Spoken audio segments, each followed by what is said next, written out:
अस्सलामु अलैकुम वरहमतुल्लाहि वबरकातुहू। नाज़रीन, मैं मोहम्मद तैयब क़ासिमी और आप देख रहे हैं तैयब क़ासिमी ऑफिशियल यूट्यूब चैनल। नाज़रीन, बाज़ मरतबा ऐसा होता है कि मस्जिद में गैर मुस्लिम लोग चंदा देते हैं, तो क्या उनसे चंदा लेना जायज़ है या नहीं, और उनके मुतालिक उलमाए किराम का फ़तवा क्या है।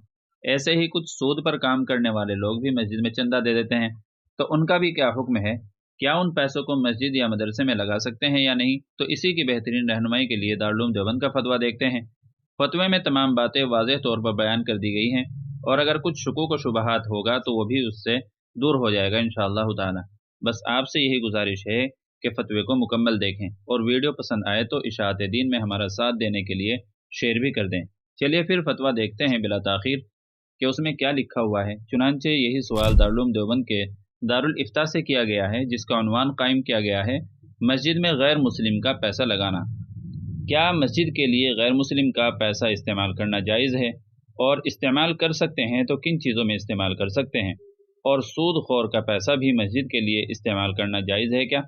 इसके बारे में तफसील से जवाब दीजिए। तो दारुल उलूम देवबंद ने इसका जवाब दिया है, आप खुद देखिए अपनी स्क्रीन पर।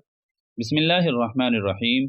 गैर मुस्लिम अगर नेक काम समझकर मस्जिद को रकम दे, और उससे रकम लेने में किसी किस्म का अंदेशा भी ना हो, तो उसका पैसा मस्जिद के लिए इस्तेमाल करने की गुंजाइश होगी, और मस्जिद के किसी भी काम में उसकी रकम लगाने की इजाज़त होगी। दूसरे सवाल का जवाब दिया है, सूद खोर अगर सूद की रकम मस्जिद को दे, तो उसका लेना और मस्जिद में इस्तेमाल करना जायज़ नहीं होगा।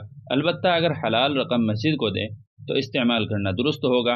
रकम मखलूत होने की सूरत में भी एहतराज़ करना बेहतर है। फ़कत वल्लाहु आलम। दारुल इफ्ता दारुल उलूम देवबंद।